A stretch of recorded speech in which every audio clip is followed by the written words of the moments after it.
Bonjour les audacieux et bienvenue dans ce nouveau numéro d'Expertise, l'émission pour créer, gérer et développer son entreprise. Le thème aujourd'hui, comment financer sa création d'entreprise. Hélas, mille fois hélas, je ne suis pas milliardaire et je n'ai pas de baguette magique pour financer votre entreprise. En revanche, j'ai deux super invités qui vont vous donner de précieux conseils pour vous aider à financer la création de votre entreprise. À savoir Benjamin Guignot, qui est le fondateur de Ornicar. Bonjour Benjamin. Bonjour. Et à ses côtés, Hubert Dallstein, qui lui a fondé One Year, One Book. Bonjour Hubert. Bonjour. Tout à l'heure, notre Zoom ciblera Johan Bourdon, qui lui est le fondateur de l'agence digitale PoWebCo. Mais revenons au thème principal de notre émission, comment financer la création d'entreprise. Alors, il existe de nombreuses formes de financement, l'emprunt bancaire, l'apport personnel, le crowdfunding, les concours, les subventions publiques. Benjamin, parmi ce panier, dans quoi avez-vous puisé pour financer la création de votre entreprise ? Alors, moi, ce que je pense, c'est qu'à chaque étape de développement de sa société, il y a un moyen de financement adapté. Dans le cas d'Ornicar, on a commencé en gagnant des concours. Le premier, ça a été un concours 101 projets que mon voisin a gagné également, qui nous a apporté une notation de 25 000 euros. Ensuite, on a gagné plusieurs concours qui nous a permis de constituer un capital de 40 000 euros, nous permettant de développer notre première version du site internet, de créer et de prouver la traction de notre modèle, pour ensuite aller voir des investisseurs. Des investisseurs qui, eux, ont investi à hauteur d'1 million d'euros maintenant il y a 2 ans, des fonds d'investissement et des business angels. Voilà. Et c'est une levée qui a été accompagnée ensuite par la BPI. Donc chaque étape, un moyen de financement complètement différent. Et donc ce que vous recommandez, c'est au moment de la création, c'est de participer à des concours.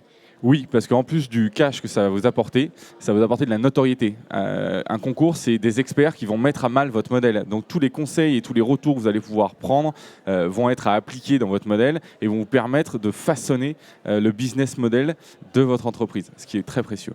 Hubert, comment vous avez financé la création de One Year, One Book ? Alors One Year, One Book, c'est un peu le contraste avec mon voisin.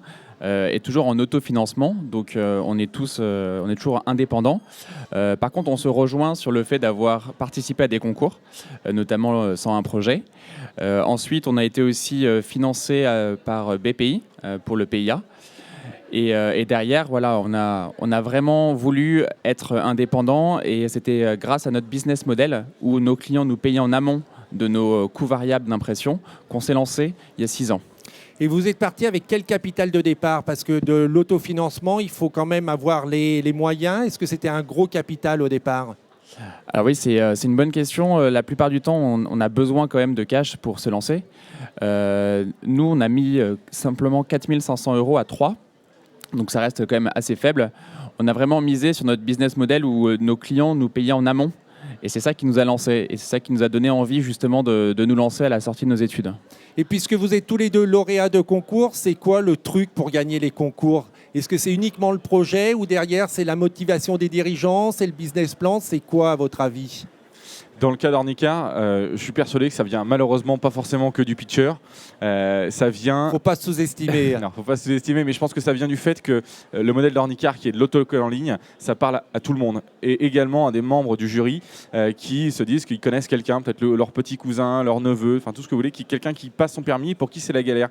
Et donc beaucoup, à chaque fois les retours dans le jury, c'était ah, moi je connais bien ça parce que j'ai mon fils, parce que j'ai mon neveu, etc. Et donc en fait ils s'appropriaient beaucoup plus le projet et ils se disent en faisant gagner Ornicar, je vais peut-être participer à aider mon neveu à passer son permis de conduire. Et on a l'impression que ça nous a énormément aidé. Donc il faut que ça parle, il faut que ça parle aux gens. C'est la même chose qui s'est passée pour One Year, One Book. Ça parlait aux gens ou là vous avez aussi un petit truc à nous livrer pour qu'on gagne les concours ?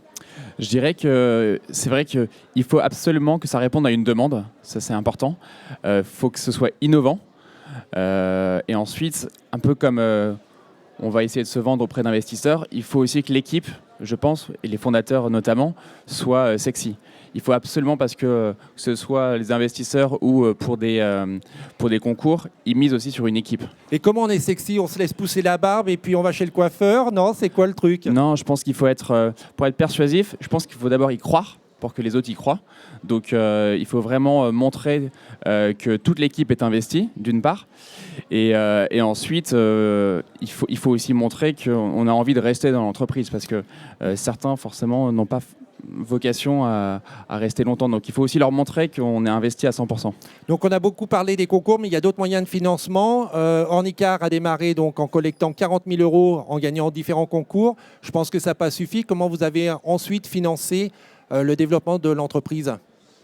Alors, par opportunisme, avec ces 40 000 €, ça m'a permis de créer notre première version. On a fait un peu de bruit parce qu'on s'est mis à dos quelques milliers d'auto-écoles, on s'est fait attaquer en justice, on a gagné des procès. Ça nous a permis de tenir, d'assurer notre défense, ces 40 000 €, mais aussi de faire beaucoup de médias. On a fait 450 parutions presse en 6 mois, et donc ça nous a permis d'être repérés par les investisseurs. Et quand vous êtes repérés par des gros fonds d'investissement spécialisés en seed, en amorçage, donc les premières phases, en général, c'est un vrai bon point. Nous, ça nous a permis quand même de collecter. À l'époque, on avait juste un site vitrine, on avait très peu d'utilisateurs, on avait collecté très peu d'argent. Néanmoins, on a quand même réussi à collecter 1 million € auprès de fonds d'investissement de renom. Et ensuite, c'est beaucoup plus facile quand vous allez voir pour un deuxième tour des nouveaux fonds d'investissement. Vous dites que vous avez ces personnes-là qui sont à votre capital, qui sont normalement satisfaites du travail que vous avez délivré, etc. Donc voilà. Et le conseil pour lever 1 million €, c'est quoi? Le bruit médiatique et puis le fait qu'on parle au petit cousin qui doit passer le permis, ou il y a quand même autre chose aussi derrière? Alors, comme disait Hubert, il y a effectivement l'équipe, très important. Le bruit médiatique, parce que aussi les investisseurs investissent leur argent de gens qui ont investi dans leur fonds d'investissement. Donc, mine de rien, une boîte qui est connue, ça aide à dire, voilà, on a investi dans Ornicar. Et deuxième chose, ils investissent pour un marché, pour un besoin certes, mais pour un marché. Nous, c'est un marché de 2 milliards € qui se renouvelle chaque année. Et ça plaît aux investisseurs. Et pour One Year One Book, comment ça va se passer? Parce qu'on a bien compris, vous, et c'est le rêve, les clients payent en amont, donc vous avez moins besoin de fonds. Mais si vous souhaitez vous développer, est-ce que la clientèle et ce fonds de trésorerie va suffire, ou il y a un moment, il va falloir aussi aller chercher des capitaux? Alors pour l'instant, il nous a suffi, mais c'est vrai que pour accélérer la croissance, il va falloir à un moment donné avoir beaucoup plus de cash. Forcément, c'est un peu le nerf de la guerre, l'argent. Donc que ce soit en communication, comme l'a dit Benjamin, que ce soit sur la partie techno, parce que nous, il y a une grosse partie qui est techno. Au-delà des livres qu'on sort à la fin de l'année, ils sont quand même automatisés grâce à un réseau social. Donc c'est ça aussi notre plus-value. Donc il faut renforcer cette techno qui est une grosse barrière à l'entrée. Et là, vous êtes en phase de recherche de financement? Alors là, soit on passerait par une recherche de financement avec des investisseurs classiques, style fonds. Oui, donc vous êtes en train de travailler sur votre dossier et affûter vos arguments. Exactement. Soit on regarde aussi des synergies éventuelles avec des industriels pour accélérer, avoir forcément plus de synergies possibles avec eux. Et vous avez tous les deux cité la BPI, donc la Banque publique d'investissement. Comment on les convainc, eux? Parce que c'est quand même une grosse machine, avec beaucoup de moyens aussi, mais je pense que c'est très sélectif. Donc comment vous avez su les convaincre? C'est pareil, c'est toujours l'innovation du projet, la motivation de l'équipe, ou là il y a un petit plus encore à trouver? Il faut savoir que BPI est quand même une banque spéciale par rapport aux autres banques. Elle s'intéresse beaucoup plus à l'innovation par rapport à des banques classiques qui ont besoin d'un retour sur investissement tout de suite. BPI fait beaucoup plus confiance à des startups. Donc, c'est d'ailleurs son rôle. Donc, nous, ça nous a permis d'avoir 30 000 € pour le PIA. Et le processus de sélection est long et difficile. On y passe beaucoup de temps, où ils sont super réactifs, et puis après un entretien, on prend le chèque. Alors, le processus de sélection, c'est très intéressant. Moi, si j'avais un conseil, parce que là, le but, c'est de conseiller les gens, si j'ai un conseil, c'est, si possible, de mettre son siège en province, parce qu'en fait la BPI ça fonctionne par région et chaque région a des enveloppes, et à Paris forcément c'est beaucoup plus concurrentiel, il y a beaucoup plus de startups qui demandent à piocher dans l'enveloppe de la BPI. Nous on est à Nantes parce qu'on a nos équipes techniques à Nantes, et donc on va voir BPI Nantes, et effectivement il y a beaucoup moins de dossiers qui se présentent pour aller piocher dans cette enveloppe là. Donc si vous avez la possibilité, quitte à mettre à la limite vous pouvez même mettre votre siège à Paris, votre équipe technique, tant que le centre, le pôle innovation est dans la région. Oui, puis c'est pas une punition d'aller en province, hein. Il y a des belles capitales régionales, il y a la qualité de vie. Enfin, tout à fait. Mais en tout cas, pour la BPI, c'est une véritable aide d'aller en province, parce qu'effectivement... il y a plus d'argent à prendre en province qu'à Paris, il y a moins de monde. Pour terminer, Hubert, aussi, un dernier petit conseil là, pour ceux qui nous regardent et qui vont créer leur entreprise. Le dernier point sur lequel vous voulez insister? Je dirais, pour ma part, c'est le côté autofinancement. Pour ma part, nous, ça nous a énormément aidé sur la partie rigueur financière, et notamment sur la rigueur du recrutement. On en parle peu, mais c'est quand même quelque chose qui prend énormément de temps et qui est indispensable ensuite pour vraiment perdurer dans le temps, avoir des équipes qualifiées. Donc je dirais, pour tout le monde, lancez-vous. On a besoin de cash sur du moyen terme, ça c'est évident, mais la course à la levée n'est pas nécessaire ou indispensable, forcément pour des structures comme mon voisin ou sur de la R&D, c'est indispensable, mais sinon pas forcément. Voilà, vous êtes l'exemple qu'on peut créer une belle entreprise avec un capital de 4 500 €. Merci à tous les deux, je vous propose de rester.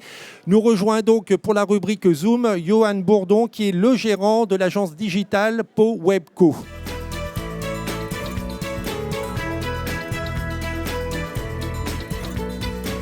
Bonjour Johan, alors à qui souhaitez-vous vous adresser ? Alors aujourd'hui, je souhaite m'adresser aux dirigeants de TPE et PME de manière générale qui souhaitent un peu développer leur chiffre d'affaires. Alors, quel est le secret magique pour développer son chiffre d'affaires de Johan ? Alors il n'y a pas un secret magique en fait, ce qu'il faut faire c'est des techniques qu'on utilise depuis très longtemps, des techniques marketing et commerciales qu'on a toujours utilisées. Mais la différence c'est qu'aujourd'hui on a la chance d'avoir Internet et d'avoir des sites Internet et on voit que lorsqu'on utilise bien un site Internet, on a un vrai impact sur le chiffre d'affaires de la société. Ça veut dire quoi, bien utiliser un site Internet ? Ah, ça veut dire avoir un design qui est attrayant, c'est déjà une chose, mais ça veut dire aussi s'adapter par exemple au mobile, qu'on a tous dans la poche aujourd'hui avec les smartphones. Et ça veut dire respecter les petites règles qui vont nous permettre d'avoir un site internet qui va être visible, tout simplement.